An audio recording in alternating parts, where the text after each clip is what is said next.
Retired judge Gopal ಗೌಡ್ರು ಹೇಳಿದ್ದಾರೆ SIT probe ಆಗಬೇಕು ಧರ್ಮಸ್ಥಳದ ವಿಚಾರದಲ್ಲಿ. ಯಾಕಂದ್ರೆ ಇವತ್ತೂ ಕಂಪ್ಲೇಂಟ್ ಲಾಂಚ್ ಮಾಡಿದ್ದಾರೆ, ನಮ್ಮ ಮಗಳು ಇಲ್ಲೇ ಬಂದು ಮಿಸ್ ಆಗಿದ್ದಾರೆ ಅಂತ ಅನ್ಬಿಟ್ಟು ಬಹಳಷ್ಟು ಜನ ಕೊಡ್ತಾ ಇದ್ದಾರೆ ಸರ್. ಅದನ್ನ ನಾವು ಯಾವುದೇ ಗೋಪಾಲ್ ಗೌಡ್ರು ಹೇಳೋದಕ್ಕೆ ಅಥವಾ ಅವ್ರು ಹೇಳದೇ ಇರೋದಕ್ಕೆ ಪರನೂ ಇಲ್ಲ ವಿರೋಧನೂ ಇಲ್ಲ. ಕಾನೂನು ಪ್ರಕಾರ ಮಾಡ್ತೀವಿ, ಸರ್ಕಾರ ಕಾನೂನು ಪ್ರಕಾರ ಮಾಡಬೇಕು. SIT ಮಾಡಬೇಕು ಅಂತಂದರೆ SIT ಮಾಡ್ತೀವಿ. SIT ಮಾಡ್ತೀರಾ ಸರ್? ಇಲ್ಲ ಇನ್ನೂ ಇಲ್ಲ. ಪೊಲೀಸ್ ಡಿಪಾರ್ಟ್ಮೆಂಟ್ನವರು ವರದಿ ಆಧಾರದ ಮೇಲೆ ಈಗ ಅವನೇನು ಮಾಡಿದ್ದಾನೆ, 10 ವರ್ಷ ಅಬ್ಸ್ಕಾಂಡ್ ಆಗಿಬಿಟ್ಟಿದ್ದ.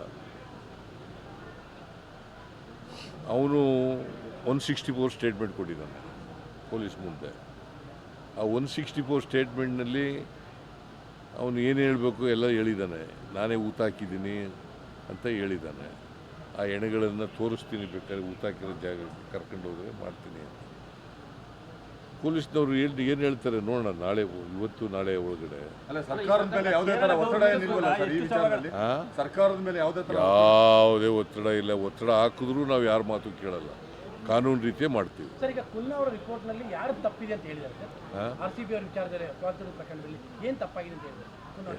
ಯಾರು ಯಾರು ಜಿಸ್ಟ್ ಕೊಟ್ಟಿದ್ದಾರೆ